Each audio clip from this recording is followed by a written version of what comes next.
점수를 100점 만점으로 표현한다면 몇 점이 될 것인지 좀 평가가 궁금합니다. 저는 국민들이 평가할 것이다 이렇게 봅니다.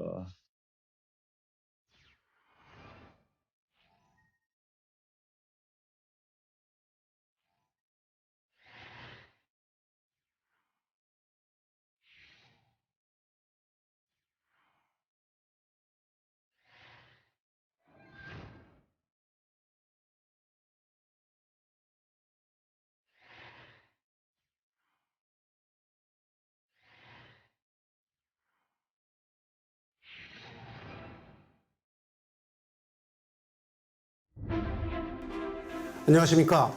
다문화 문제를 다양한 시각으로 이야기해보는 다문다각 토크 MC 장영선입니다. 다문화 인구 300만, 다문화 시대를 맞이하는 만큼 이와 관련한 문제가 나날이 늘고 있는데요. 오늘은 이런 문제들을 다각도로 접근하고 이에 대해 이야기해보는 시간을 가질 예정입니다. 저와 함께 해주실 분들이 있는데요. 교수님. 네, 안녕하세요. 다문화 현장에서 12년을 뛰어온 다문화인들의 대변인 김옥녀입니다. 네, 안녕하세요. 한국에서 16년 되고 파키스탄에서 왔습니다. 여기 한국의 남자 대표하는 한국 대한 모함마드 사킵, 파키스탄인 모함마드 사킵입니다. 네, 김 교수님. 김 교수님은 사회복지사로 일하실 때부터 많은 다문화인들과 활동을 많이 하셨는데요. 네네. 최근에는 이제 한국이민정책학회 이사로도 활발히 활동하고 계시는 것 같습니다. 네, 맞습니다. 평소에 갖고 계시는 그 다문화에 대한 문제 또는 다문화에 대한 정책에 대해서 좀 얘기를 한번 해주시죠. 네, 아무래도 이제 한국 사회가 다문화 사회로 진입을 앞두고 있습니다. 다문화 사회로 들어간다라는 거는 이주민 수가 그만큼 많아진 것과 더불어서 이주민들이 한국 사회에 잘 정착할 수 있도록 제도적인 정비도 필요합니다. 하지만 결혼 이주 여성 그리고 그 가족 또 이주 배경 청소년을 대상으로 한 이제 정책 대상의 한계는 이를 벗어나서 이주민, 이주 노동자, 그다음 난민까지 포함하는 정책 대상의 확대와 그다음에 서비스의 질 개선. 그리고 또한 이제 이주민들이 실질적으로 한국 사회에 잘 정착할 수 있도록 대국민적인 인식 개선이 무엇보다도 필요하다라고 봅니다. 샤킵 씨는 오늘 이주 남성과 다문화 가정을 대표해서 하실 얘기가 굉장히 많을 것 같은데요. 네. 실제로 2019년에 문재인 대통령님과의 대화에서 다문화 가정의 어려움을 말씀하신 적이 있다고요? 네, 그때 저는 처음에 한국에 2005년에 왔습니다. 한국에. 그 다음에 여기 한국에서 한국산업인력공단에서 일을 하다가 사업도 하고, 그 다음에 그렇게 지금까지 살고 있습니다. 그때 얼마 전에 문재인 대통령님에게서 그 MBS 방송에 군대 무슬림들이 조금 군대 가면 그쪽에서 조금 음식 때문에 조금 문제 있었어요. 네. 그때 무슬림 사람들이 돼지고기 아예 안 먹어요. 그거 개인적으로 말고 그거 종교 때문에 아예 안 먹어요. 네, 할랄 음식 말씀하시는 거죠? 그래서 저도 애기 2명이 있으니까 그거 때문에 직접 이야기해 놨어요. 문재인 대통령한테. 그래서 이번에 무슬림 더불어민주당에서 그 다음에 한국정부에서 이번 달부터 이렇게 무슬림 사람한테 조금 특별하게 할랄 음식으로 이거 해결됐습니다. 네네. 정말 하여튼 뭐 정말 뿌듯하시겠어요. 많은 다문화 가정 군인들과. 그때는 저 거기서 말하기로 했지만 대통령 앞에서 다 말 까먹었어요. 네, 까먹었는데 이제 어쩔 수 없고 와이프한테 일단 저도 한국말로 했지만 와이프는 한국말로 또 통역했어요, 그대로. 그래서 그거 이렇게 해놨어요. 네. 어쨌든 오늘 앞으로 나오실 게스트분이 계시는데 그분한테도 잘 부탁을 하면 좋은 결과를 얻을 수 있을 겁니다. 그러나 오늘 아직 게스트는 공개를 안 했으니까 네. 잠깐 이제 계셔보시면 될 것 같습니다. 기대하겠습니다. 자, 그러면 오늘 다문화 문제에 대해서 함께 이야기할 이제 게스트분을 모셔야 되지 않겠습니까? 오늘의 게스트는 바로 이분이십니다. 더불어민주당 당대표에는 기호 2번 송영길 후보가 당선되었음을 선포합니다.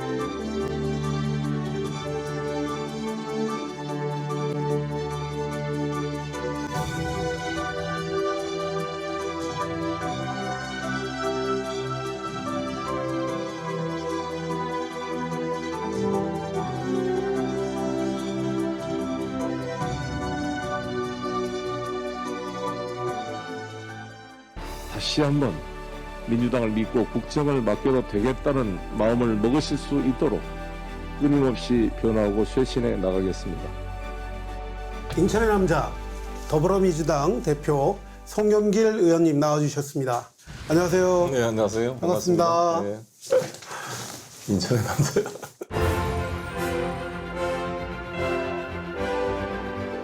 일단 직접 이거 보니까 되게 우리 대표님 일단 되게 멋있게 보여. 원래 당원에서 많이 이야기 들어봤지만 그래서 여기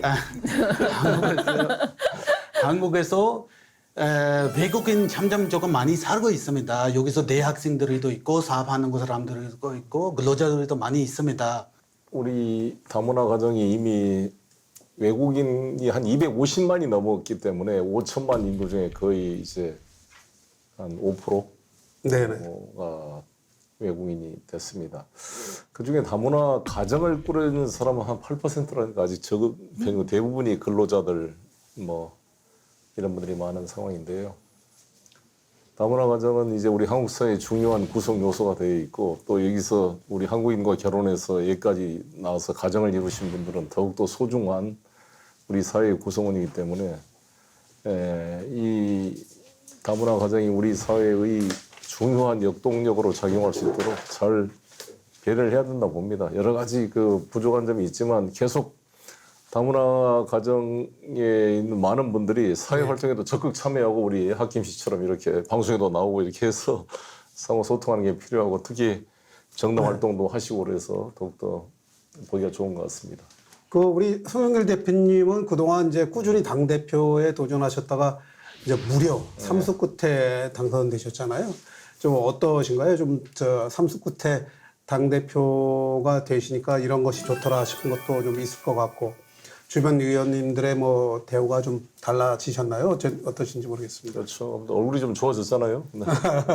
떨어졌을 때보다 당 대표가 되니까 좀 몰랐던 송영길을 알게 됐다 이런 분이 많은 것 같아요. 왜냐하면 당 대표가 아니었을 때는 아무리 제가 뭘 해도 잘 보도를 안 해주니까 뭐 안 좋은 일이 있을 때만 보도되고 좋은 일이나 뭐 전체적인 저의 생각을 잘 알릴 수가 없었기 때문에 일반 국민들께서 송영길 하면 부분적인 이미지만 가지고 있었다가 이제 당대표에서 쭉 활동한 걸 보면서 상당히 놀랐다.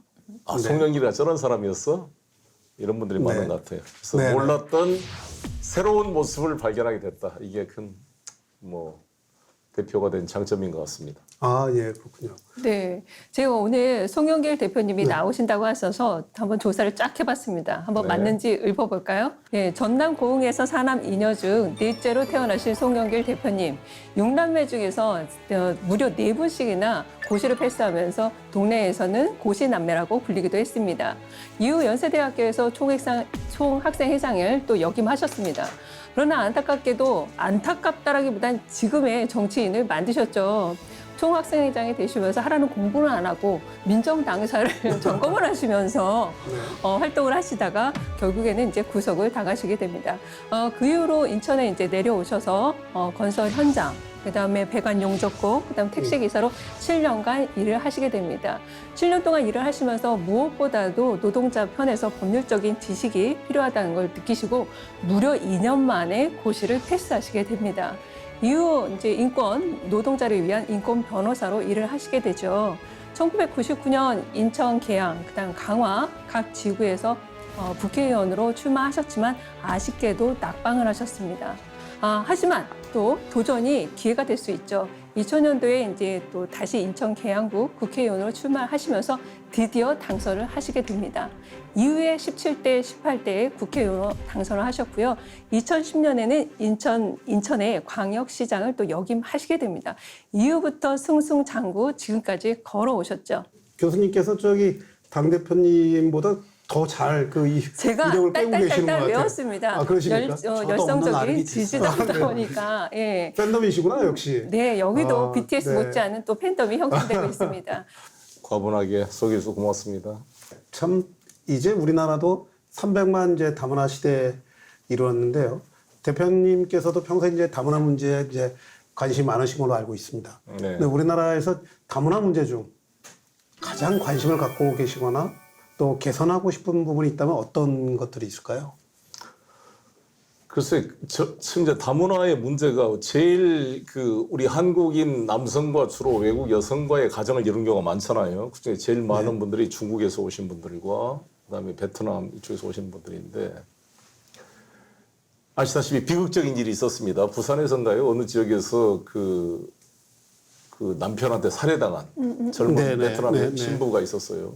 아마 약간 병이 있고 환상이나 착각이 있었던 것 같은데 주로 남성들은 나이가 많고 병든 분들도 있고 여성과 나이 차이가 너무 많이 나고 실제로 결혼 상담을 중개할 때 그 남편분 되실 분의 뭐 경제적 상황이나 신체적 조건이나 모든 게 자세히 서로 공유가 돼야 되는데 네. 제대로 안 된 채 그냥 묻지마 식으로 와가지고 이 결혼에 실패한 경우가 많잖아요. 그래서 제가 인천시장 때도 그 사건을 너무 마음이 아파서 우리 국제결혼 상담소 소장들을 다 모셨습니다. 모셔서 여러분들이 제대로 이거를 처음 중매를 쓸 때 확실히 건강진단서부터 시작해서 이런 것을 공유하지 않고 본의 아니게 속인다든지 이렇게 되면 이 가정이 파탄 날 수가 있기 때문에 그걸 잘해달라는 부탁을 제가 신신당부를 했습니다.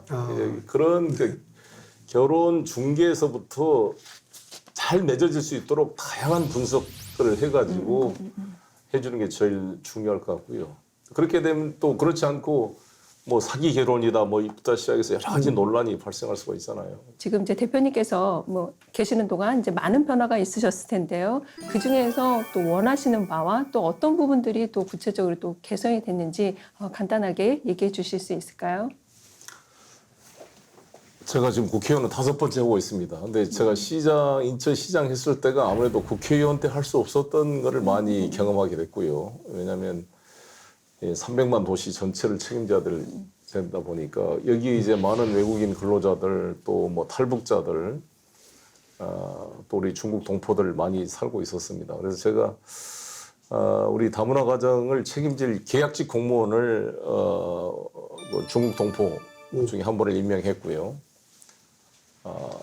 또 탈북자들은 탈북자의 복지 문제를 담당할 탈북자 출신 계약직 공무원을 채용을 해서 이렇게 좀 했고 특히 다문화 가정들 아이들을 제가 만나서는 여러분들은 그 엄마의 나라의 문화와 역사 그리고 언어 그리고 아빠의 나라의 역사와 문화를 다 같이 배울 수 있는 특별한 존재입니다. 여러분들 절대 이상하고 애들한테 따돌림 당할 존재가 아니라 양쪽의 나라의 언어와 문화 역사를 함께 배울 수 있는 능력이 있고 경쟁력이 있는 소중한 존재입니다. 이것을 제가 오히려 아이들을 모아놓고 항상 강조를 했습니다. 또 그렇게 자부심을 느끼도록 애들을 키워야 된다 이렇게 생각했고요. 지금 미국이 세계를 지배하는 나라가 된 것도 사실 200개가 넘는 인종이 모여서 하나의 미국이라는 나라를 만들어 살고 있기 때문에 그렇습니다. 우리가 아는 애플사를 만든 이 스티브 잡스 같은 경우도 시리아 출신 난민하고 지금 만나서 태어난 아이가 이 미국을 먹여 살리는 애플을 만들어낸 거거든요.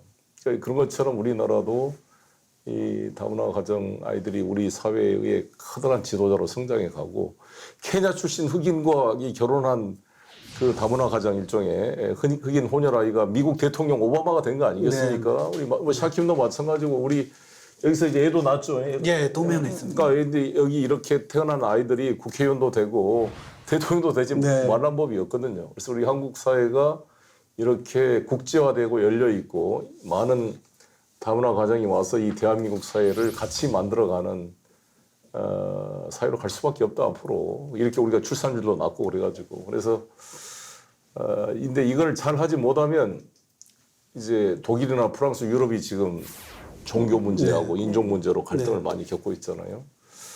그런 걸 반면교사로 삼아야 될 거라고 봅니다. 네. 네. 네, 일부 이제 최근 일부에서는 이제 이주 근로자를 비롯한 이주민에 대한 제도적 차별을 개선하기 위해서 차별금지법 제정이 필요하다고 하는 의견도 있는데요. 이에 대해서는 좀 어떻게 생각하십니까? 우리 헌법 11조에 따르면 모든 평등권을 가지고 있습니다. 근데 이제 국민만이 아니라 국민 아닌 사람, 주민에 대한 평등의 문제는 이제 개별법에 나와 있어야 되는데 우리 근로기준법상이나 외국인 근로자의 관한 법률에 따르면 차별되지 않도록 다 평등하게 대우하도록 되어 있습니다. 오히려 중소기업인들은 왜 최저임금을 외국인 근로자한테 똑같게 주느냐, 이걸 차별해달라고 엄청난 요구가 많아요. 네. 중소기업인들 만나면. 그러나 우리 대한민국은 똑같이 최저임금법을 외국인 근로자에도 적용되고 있습니다. 그런데 이제 아예 차별금지법을 좀 만들자 해서 법안이 지금 현재 제출돼 있는데 이 외국인 근로자 문제가 아니라 동성애 문제 때문에 아니 이게 우리나라의 아주 보수적인 분들 특히 기독교인들이 많이 격렬하게 반대를 해가지고 이 법안 논의가 진전이 잘 안 되고 있는 상황입니다. 혹시 다들 보셨는지 모르겠지만 그 최근에 유튜브를 통해 가지고 이렇게 영상이 돌고 있는 것 중에 그 한국 정부가 주는 중국인들에게 주는 그 22가지, 22가지 특혜라는 그 제목으로 그 유튜브 동영상들이 돌고 있거든요. 혹시 교수님 보신 적 네, 있어요? 저도 맞습니다. 대표님 혹시 보신 적 있어요? 못 보셨어요? 봤었어요, 그거. 보셨어요? 예, 그거 보시고 어떻게 생각하세요? 실제 거기서 거론된 22가지 중국인에게 주는 혜택이라는 거는 솔직히 이제 근거가 없는 내용이고요. 국공립 어린이집, 그다음에 뭐 정착 지원금과 관련된 부분은 중국인뿐만 아니라 이주민들에게 모두 통용되는 이제 지원 제도입니다. 하지만 뭐 공공 임대, 그다음에 공무원 선발이라든지, 그다음에 국민주택 우선권과 같은 내용들은 이주민들에게 제공되지 않고 있는 내용이죠. 이런 이제 무분별한 이제 정보들이 인터넷상에 이제 떠돌다 보니까 오히려 이주민에 대한 이제 역차별 아니냐라는 부분에 있어서 또 다시 이제 이주민에 대한 차별과 배제가 이제 골이 깊어지고 있는 상황이라고 볼 수 있습니다. 석김 씨는 어떻게 생각하세요? 이거 보시고 나서. 저도 똑같이 세금 내고 일하고 있지만 그래서 그거에 대해서 보니까 그거 많이 속상해요, 마음. 네. 사실 저는 그 보고 나서 느낀 건데 대표님한테 이제 하나 질문을 좀 속상했던 거예요. 왜 속상했냐면 이게 이제 그 대표님 그 마스크를 쓰고요. 네. 그 넷플릭스에 나오는 그 종이의 집이라고 하는 그런 영화에서 나오는 무서운 마스크가 있습니다. 마스크를 쓰고 그 모던 뭐 터크인가 뭐 그런 분이 한국에 살지 않는 그런 분이 유튜브 영상이 나와서 이렇게 이제 그 가짜 뉴스를 양산을 하면서 그 한국에 살고 있는 많은 그 다문화인들과 정주민들 사이에 좀 우리가 말하면 이간질을 한다 그럴까? 좀 뭐 이렇게 혐오감을 조성한다 그럴까? 얼마 전에 그 영화 한번 나온 거 있죠? 대표님. 오징어. 오징어에서도 뭘 보셨어요? 오징어에서 보면은 저 파키스탄 알리였나요? 파키스탄 아니고 네. 인도군요. 당연 얼굴 저랑 비슷하면 파키스탄 아니고 다른 나라도 인도 사람인데 여기서는 파키스탄으로 나오죠. 연기하는 거는 파키스탄으로 이렇게 파키스탄 여자로 했지만 그런 부분에서 저 닮았어요? 좀 말씀하시니까 좀 닮은 것 비슷해요? 같아요. 네. 근데 지금 이제 정확히 짚어주셨잖아요. 그러니까 제대로 구분이 안 될 때는 솔직히 파키스탄인지 그다음에 인도분인지 잘 모르는데 저는 거기에서 조금 더 이렇게 좀 명확하게 드러났던 거는 이주민이 너무 굴욕적인 자세로 나타난다는 거죠. 한국 사람들한테 뭐든지 다 누구나 다 사장님이 되고 거기에서 이제 작가가 보여주는 내용적인 부분이 이주 노동자가 어떤 한국 사회에서 어떤 나타나는 사회적인 지위가 그대로 나타나더라고요. 예, 그래서 한국 사람에게 뭐든지 사장님이 되고 그다음에 무언가를 주어졌을 때 상당히 고맙다라는 표현을 하고 근데 이런 부분은 많은 국민들이 그다음에 전 세계인들이 봤을 때 이주민에 대한 어떤 배제라든지 그다음에 차별적인 부분 시각들을 다시 고착화를 시킬 수가 있습니다. 그래서 솔직히 다문화에 대한 그다음에 인권에 대한 감수성이란 부분이 왜 중요하냐면 똑같은 인간으로서 한 세계를 살아가고 거주시에서 살아갈 때 이런 무분별한 근거 없는 그다음에 누군가 누구를 또 차별하는 부분에 대해서 어떤 시정적인 부분이 무엇보다도 중요하죠. 그래서 다시 원점으로 들어가면 그래서 차별과 배제, 인권에 대한 확보가 무엇보다도 중요하지 않을까 싶습니다. 네. 역지사지를 해야죠. 우리가 독일에 간 우리 누나들 간호로 얼마나 고생했고 중국도 마찬가지고 러시아도 마찬가지고 미국 흑인들한테도 차별당하고 일본의 차별당을 보면 우리가 잘해줘야죠. 맞습니다. 네. 이주민과 정주민에 대한 갈등도 실제 서로 교류하고 소통하면 지금과 같은 이제 무분별한 이제 어떤 정보들에 의해서 이주민들이 역차별 당하는 일은 절대 없을 겁니다. 그래서 지자체, 그다음에 중앙 정부도 마찬가지고요. 마을 차원에서 이주민과 이주민과 정주민들이 직접 교류할 수 있는 소통의 장을 마련하는 것이 무엇보다도 중요하죠. 지금 현장에서는 다문화 축제, 세계인 축제라고는 얘기는 하지만 실제 정주민이 들어가서 활동하는 경우는 거의 없습니다. 조금 더 실제적으로 다문화인과 그다음에 이주민들이 그다음에 정주민들이 같이 교류하고 또 삶 속에서 녹아들어서 서로가 서로에게 도움이 되는 어떤 논의의 장, 그다음에 서로의 도움의 장이 무엇보다도 필요할 것 같습니다. 네, 맞습니다. 정주민과 이주민 간의 갈등이 심화되고 있지만 이를 좁히기 위해서는 정부뿐만 아니라 우리 인식 개선 문제가 네. 굉장히 필요하다고 느껴지는데요. 최근에는 이제 작년에 예멘 난민뿐만 아니라 아프간 난민 문제. 근데 사실 저는 난민 문제라고 안 봐요. 아프간 문제는 좀 이번에 들어오신 분들은 다른 문제로 보는데 어쨌든 아프간 난민 문제로 인해서 찬반 여론이 또한 굉장히 뜨겁지 않습니까? 그래서 이제 앞으로 세계 각국의 난민들 어떻게 해야 되는지 받아들여야 되는 부분에 대해서 생각하시는지 대표님 한번 여쭤보고 싶습니다. 일단 난민을 이제 받아야 되는데 무분별하게 받을 수는 없으니까 그 요건을 잘 심사해서 거기에 해당되는 경우에 이제 해야 되는데 우리나라가 너무 좀 엄격한 면이 있죠. 이번에 이제 아프간 난민 같은 경우는 우리가 미국처럼 그냥 무조건 난민을 받을 수는 없고 내부에 또 국민적인 그런 공감대가 아직 거기는 안 돼 있지만 우리 한국이 아프간에서 여러 가지 봉사활동을 할 때 함께 우리 한국인들을 도와서 일했던 사람들을 특별 공로자로 해서 이번에 한 390명 정도를 구출해온 것은 다 잘했다고 생각합니다. 많은 국민들이 무분별한 난민은 반대하지만 이 특별 기여한 이 390여 명의 아프간 우리 공로자들을 이번에 무사히 데려온 것은 다 박수를 보내고 있고요. 또 우리 충청북도 진천 분들이 잘 받아줘서 저도 진천에 돈줄 난다 그래서 저도 그것은 막 많이 농산물 사줬습니다. 아, 그렇습니까? 그래서 네. 조금씩 그 난민 요건, 정치적인 박해라든지 단순한 생계 영웅이 아니라 난민 요건이 있습니다. 그게 충족되는 사람들은 난민으로 받아들이는 그런 이제 대한민국으로 발전해 가고 있다고 생각합니다. 네, 아프간 난민의 경우 이제 영어뿐만 아니라 한국어도 잘 하지 못하는 이들이 이제 되게 많지 않습니까? 그래서 이들이 초기에 잘 정착하려면 의식주 등 물적 지원도 이제 필요하겠지만 언어 지원이 이제 되게 필요할 것 같아요. 이에 대해서 이제 어떠한 대안이 좀 있을까 대표님 생각하시는 게 있는지. 그렇죠. 그건 각 지방자치단체, 교육부, 시민단체가 같이 다 협력해서 그 1대1 지원 같은 걸 강화해야 됩니다. 이제 아무래도 한국어 서투는 어머니, 여성분들이 이제 다문화 가정을 이뤘을 때 아이들은 엄마를 통해 언어를 배우는데 엄마가 한국어를 잘 못하니까 아이들도 한국어를 늦게 배우게 되고 한국어를 잘 못하면 또 학교에서 따돌림 당하고 또 나중에 취업에 불이익을 당해서 사회 불만이 세력이 될 수가 있기 때문에 초기 언어 지원들은 매우 중요하다고 봅니다. 잘 저도 챙겨보겠습니다. 네. 이번 이제 좀 다른 질문을 좀 넘어갈 텐데요. 특히 이제 결혼 이주 여성 문제에 대해서 네.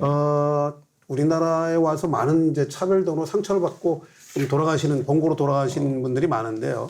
특히 결혼 이주 여성들이 본국으로 돌아가는 경우가 더 많은 것 같아요.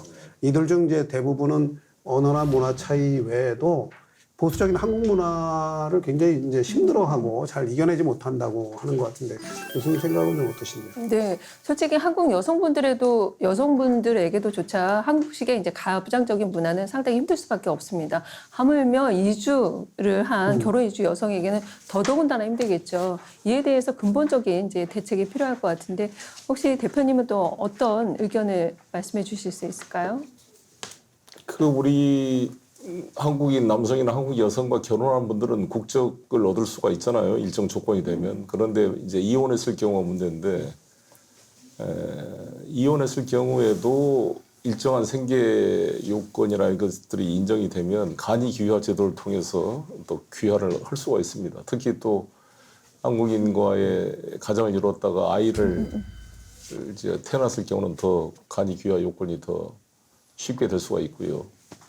협의 이혼을 해서 애가 없다 할지라도 귀책 소외가 없는 경우는 또 여러 가지 간이 귀화 요건이 되기 때문에 조금씩 그게 이렇게 유동성이 이렇게 열리고 있다 이렇게 말씀드리겠습니다.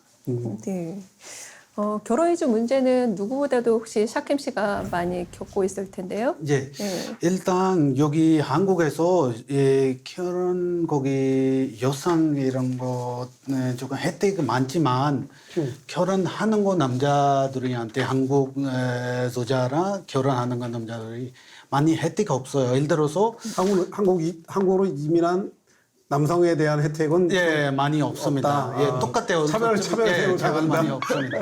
예를 들어서 베트남, 필리핀 아니면 다른 여자는 자기 나라 가면 1년에 한 번 비행기표 이런 거 티켓 만들어 줬지만 그건 이주 여성이 남자들이 하나에서. 뭐가 잘못되는지 거기 안 만들어줘요. 그래서 그것도 똑같아 결혼이 있지만 네. 저 그거까지 하고 그다음에 또 번째는 아트산 예를 들어서 그다음에 한국어 교육 이런 것도 네네. 남자들한테 조금 안 알리게 주고 다문화 소자 이런 거 결혼 이제 이런 거 조금 하는 거 그거 조금 어떻게 조금 둘이 비슷하게 어떻게 조금 할 수 있는지 네네. 조금 노력해 주시오. 네. 그러니까 우리가 항상 이렇게 당사자들이 나왔을 때 이제 그 문제들을 제대로 이해하는 것 같습니다. 이주 또 남성분에 대해서는 이제 그런 문제가 있었다는 걸 제대로 인지를 못했습니다.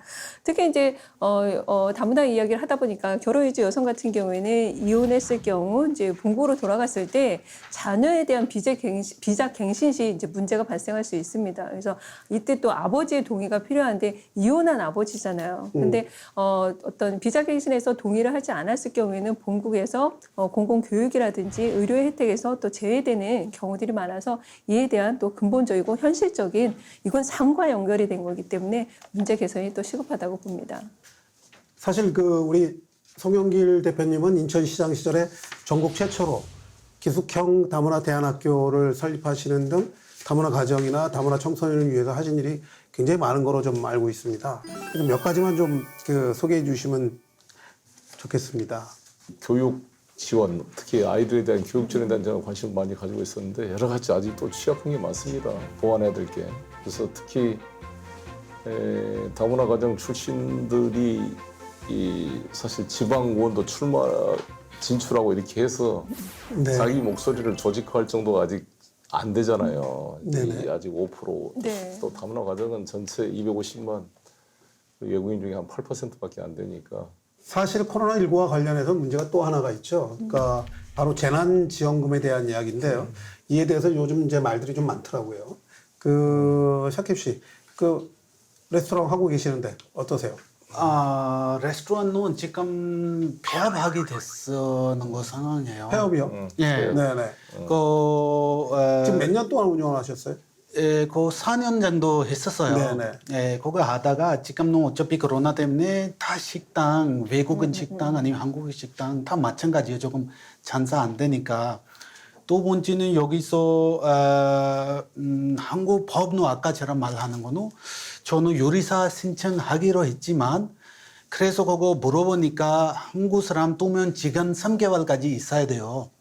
한국 직원이 있어야 돼요. 그래서 한국 요리사 우선적으로 신청할 수 2명을 있습니다. 뽑아야 된다. 예. 네네. 그것도 3개월까지 있으면 월급 줘야 돼요.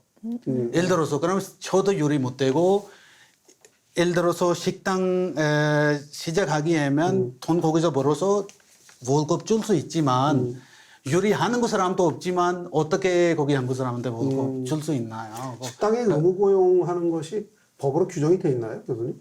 이미 법으로 고정은 되어 있죠. 규정이 돼 네, 있습니다. 네, 네, 네. 그거 때문에 조금 패들하기로 조금 시작됐지만 매출은 조금 올라갔어요. 매출 올라갔을 때 조금 이거 나라에서 아까처럼 4차 이런 거 차 그거 뭐 받았어요. 네. 아까 조금 줄었는데 매출 그거서 조금씩 올라갔어요.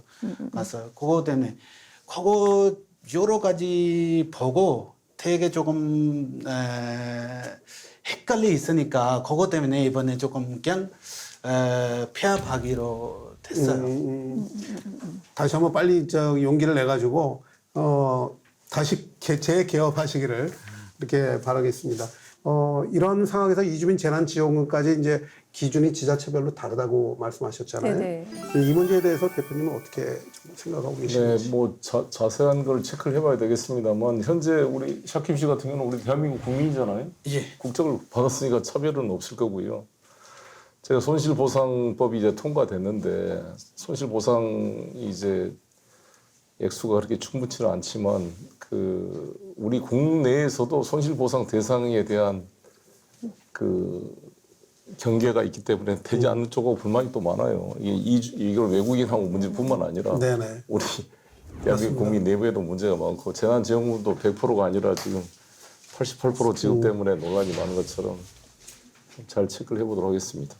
네. 하나 또 이야기하는 거 말씀하시죠. 조금 대표님한테 하는데 그 지원금 이런 거 외국인한테도 초반에 줬지만 그다음에 어떤 거 지역에서 주고 어떤 거 지역에서 안 줬어요. 예를 들어서 경기도 네, 거기서 지역적으로 줬지만 차별. 그 대구 있는 거 아니면 뭐 전라도 강조 있는 거 그 사람들이 뭐가 잘못되는지 안 준, 그렇게 조금 생각하고 있어요. 왜 쪼면 똑같아 하기 다 줘야 되니까 뭐 이번에 뭐 경기도한테 주고 이쪽에 안 주고 이쪽에 그거 때문에 지역별 기준이 다르다. 예, 그거 이런 때문에 얘기시죠? 조금 예. 근데 그건 다를 수밖에 없는 게 그 지방자치단체가 네. 재정이 여력이 되는 데는 주는 거고 안 되면 못 주는 거는 네네. 그건 네. 불가피한 면이 있습니다. 왜냐하면 왜 똑같이 안 주냐? 그러면 지방자치제도 자체가 다른 거잖아 역설적으로. 네네. 그러니까 이번에 경기도는 100% 지원금을 결정을 했으니까 되는 거고 다른 서울이나 서울도 오세훈 시장이 결정하면 주는데 지금 결정 안 했으니까 못 주는 거죠. 네네. 그럼 이거는 서울시장과 경기도의 그런 차이 문제인데 이거를 국가가 똑같이 다 할 수는 없죠. 네네. 이건 불가피한 면이 있다고 봅니다. 네, 아무래도 이제 지자체다 보니까 지역에 이제 어떤 적합한 차별에 대한 이제 정책으로 나가다 보니까 받을 수도 있고 못 받을 수도 있죠. 근데 이제 여기에서 아무래도 이제 또 이주민들이 겪는 이제 경제적인 또 삶에 있어서 어려움에 이제 봉착하다 보니까 재난지원금이 그야말로 이제 삶의 어떤 궁핍을 피할 수 있는 하나의 생계의 타겟이 될 수 있기 때문에 조금 더 절실하게 필요함을 느끼는 것 같습니다. 네. 자, 다음에는 이제 이주 근로자 문제 좀 요즘 뭐 많은 이슈들이 되고 있는데 이주 근로자 문제에 대해서 한번 여쭤볼게요. 이주 근로자들이 거리두기가 가능한 환경에서 지낼 방안이 좀 마련돼야 되지 않을까 싶은데 그거에 대한 좀 해법이 있을까요? 글쎄 지금 뭐 근로자들의 거주 여건이 상당히 열악한 걸로 알려져 있습니다. 특히 농촌에도 외국인 근로자가 없으면 농촌 일을 하기가 어려울 정도로 지금 농촌에 일손이 없습니다. 네. 근데 농촌에 보면 농막이라 그래가지고 비닐하우스 그런 임시 네. 거소에 네. 그 외국인 근로자들이 막 집단으로 합숙한 경우 있어서 코로나도 그러고 화재가 났을 때 사실 대형 그 인명 피해가 발생할 수 있는 상당히 좀 열악한 조건입니다. 그래서 제가 이번 국정감사 때도 논의가 되겠습니다만 하나하나 그런 그 숙박시설 여건들을 점검하고 이 일을 국가가 지원해서 이번에도 예산 일부가 지금 계산돼 있습니다만 계속 그 주거 여건을 개선해 가도록 노력하겠습니다. 네, 그런데요, 그거 여기서 한국에서 코로나 백신 어차피 다 외국인도 잘 맞아고 있어요, 한국에서. 그래 잘 돼 있어요, 엄청 많이. 또 조금 물어보는 거는 그 불법 사람들이 지금 어차피 다 백신 받아야 돼요, 마찬가지. 예. 법 때문에 다 받아야 돼요.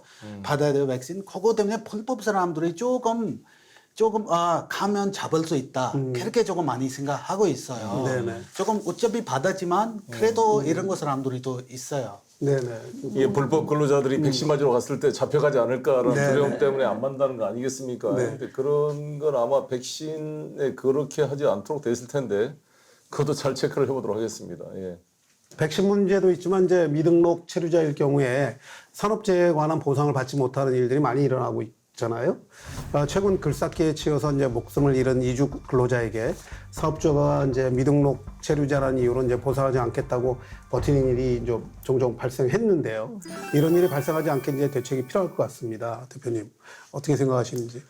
산업재해 같은 경우는 뭐 미등록이고 뭐고 간에 인간의 생명이 소중하고 대한민국 헌법이 모든 인간은 이 국적의 차이가 없이 다 존엄하도록 이렇게 명시를 하고 있습니다. 그래서 저는 이것은 이 근로당국이나 경찰 당국에 신고해서 이거 해결할 수밖에 없는 문제인데 미체류자다 보니까 자신의 신분이 또 밝혀지면 뭐 출국될까 봐 그렇습니다만 아니, 산재를 당했는데 그게 문제겠어요, 일단. 그건 당연히 산재법상의 보상 대상이 되고, 그건 당국에 신고하든지 아니면 상담을 해서 해결할 문제다, 이렇게 보여집니다. 대신 이제 저희 근로감독관들이 이 근로기준법에 따라서 다 이거를 좀 감독을 해야 되는데, 워낙 감독관 숫자는 적고, 사업자가 많습니다. 그래서 지난번에 이재명 경기도지사가 제안을 했어요. 제가 우리 각 지방자치단체 제가 10개 단체를 순회하면서 예산정책 평가를 가졌는데 경기도지사 이재명 지사가 제안한 거는 각 지방 공무원들과 공동으로 협력하게 해달라. 근로감독관은 숫자가 적어서 전국의 수많은 중소사업장들을 감시 감독할 수가 없다. 인력 자체가. 그러니 일부 권한을 위임해서 지방자치단체 공무원들, 구청, 시청, 도청 공무원들이 함께 합동으로 점검하게 해달라 이런 제안을 했습니다. 그래서 저는 이걸 적극 검토해 보려고 합니다. 굉장히 좋은 그 발전적인 제안이었네요. 지금 송영기 대표님께서 말씀하셨던 이제 정확한 부분을 짚어주셨습니다.